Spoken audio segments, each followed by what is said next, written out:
और IPO corner में आज हम बात करेंगे डॉम्स इंडस्ट्रीज DOMS के मैनेजमेंट से। और 13 से 15 दिसंबर को ये आईपीओ खुलेगा। जो इशू साइज है उसकी अगर हम बात करें तो 1200 करोड़ का इशू साइज है, उसमें फ्रेश इशू है 350 करोड़ का ही, और OFS है 850 करोड़ का, यानी कि ऑफर फॉर सोल, यानी कि एग्जिस्टिंग जो निवेशक हैं वो अपनी स्टेक को ऑफलोड करेंगे। 13 से 15 दिसंबर तक ये खुला रहेगा। कंपनी की आगे की योजना क्या है, प्रमोटर क्या करने वाले हैं, क्या प्लान्स हैं, विस्तार कैसे करेंगे, ये सब कुछ बातचीत करेंगे। और हमारे साथ आज इस खास चर्चा में जुड़ गए हैं डोम्स इंडस्ट्रीज के MD संतोष रसिकलाल रवेशिया और CFO राहुल शाह। संतोष जी और राहुल जी, आप दोनों का बहुत शुक्रिया, स्वागत है टीनो स्वदेश पर। संतोष जी, शुरुआत आपसे करना चाहेंगे। सर, एक बात जरा ना आप अपनी भाषा में समझा दीजिए हमारे दर्शकों को कि आपकी कंपनी एग्जैक्टली करती क्या है, किस सेगमेंट में ऑपरेट करती है। Sir, thank you very much for having us here. DOMS Industries as a company, हम basically product design, develop, manufacture और sell करते हैं across India and also in 45 countries globally.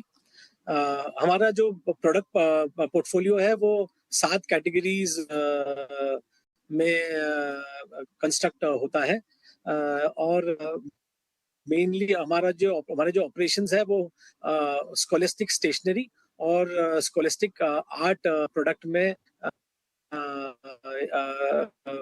करते हैं। हमारी जो प्रेजेंस है आज वो इंडिया के 28 स्टेट्स और यूनियन टेरिटरीज में है और 45 कंट्रीज में हमारा प्रेजेंस है।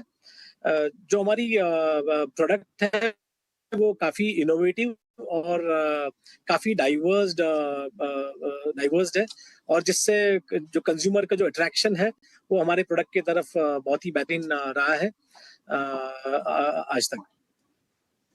चलिए संतोष जी, काफ़ी हद तक आपने जानकारी दे दी है। दर्शकों को बता दें कि स्थापना जो है डॉम्स इंडस्ट्रीज़ की लगभग 2006 में हुई है।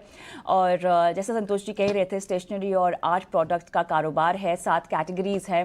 कुल आय की बात करें तो लकड़ी से बने जो पेंसिल है 32% जो है इस कैटेगरी का हिस्सा है इनकी कुल आय में। और इन्होंने तो केवल देश में कहाँ मौजूदगी है उसका आंकड़ा दिया, लेकिन दर्शकों को बता दें कि 40 से ज़्यादा देशों में कंपनी की मौजूदगी है।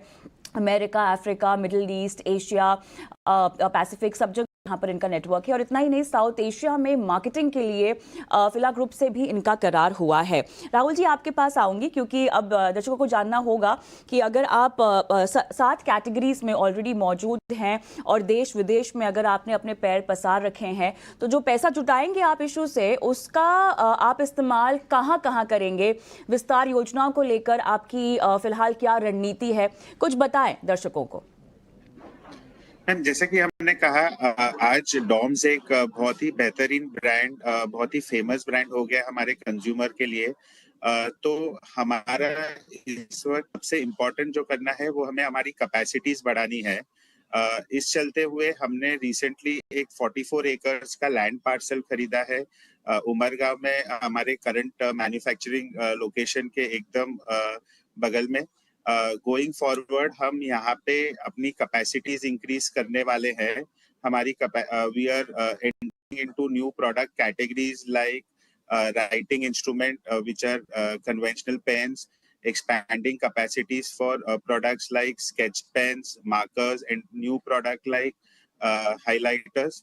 So overall जो IPO से पैसा हम रेज कर रहे हैं कंपनी में will be predominantly use up to 280 crores for this capital expenditure and rest 70 crores for general corporate purposes. Right, चलिए संतोष जी, राहुल जी, बहुत बहुत धन्यवाद आपका, आपने समय निकाला और आईपीओ को लेकर तमाम जानकारियां हमारे दर्शकों के साथ साझा की है। ये तो बात हुई है आईपीओ कॉर्नर की, लेकिन